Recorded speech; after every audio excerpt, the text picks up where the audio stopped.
Hey guys, all right, I'm trying this read aloud for like the 150th time. So hopefully I have figured out all of my technical difficulties for some reason. Yesterday I recorded outside because it was beautiful weather, and today it is really buggy and rainy. So I'm going to read it today in my living room. But it's one of my favorite characters and one of my favorite topics. It's called Pete the Cat Out of This World. It is a great day. Pete the cat is going to space camp. Pete meets his bunkmate Glenn. As they unpack, there's an announcement. Welcome, space campers. Please head to the classroom. Your mission begins now. Time to suit up, says Pete. He and Glenn put on their uniforms and race to class. Look at those cool space camp uniforms. There are so many cool things to do and super neat stuff to see. Astronauts Tim and Chris talk about the trips that they've taken before, and they give a sneak peek at the future space trips. It would be totally rad to go to space, says Pete.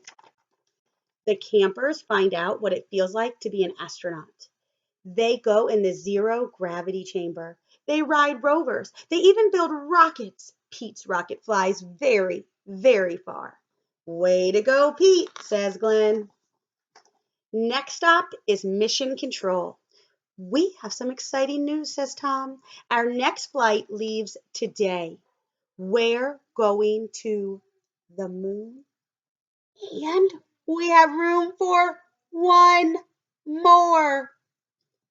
Pete, you want to go to the moon? Asked Sally. That would be awesome, says Pete. It's time to buckle up and settle into the space capsule. I want you to count down with me. Ready? 5, 4, 3, 2, 1. Liftoff! Their spaceship zooms through the space. They blast past the satellite and even spot a comet. Look at the comet shooting right there. Tom and Sally have a rockin' surprise for Pete. They brought his guitar. He plays a groovy interstellar song for the team, and Mission Control on Earth even listens in. In no time, they arrive at the moon and they're ready to explore. The astronauts collect rocks and map out the moon's surface. Pete has a very important job to do. He straps on his jetpack and heads towards Mars. He takes tons of pictures. Oh no, Pete lost track of time and the moon's very far away. He has to make it back to the ship before the rocket heads back to Earth.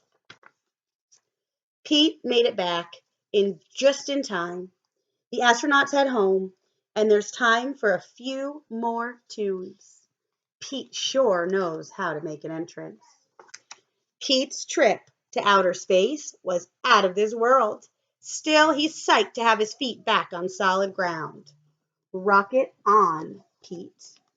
What would you do if they asked you to go to the moon? Let me think. What would I do?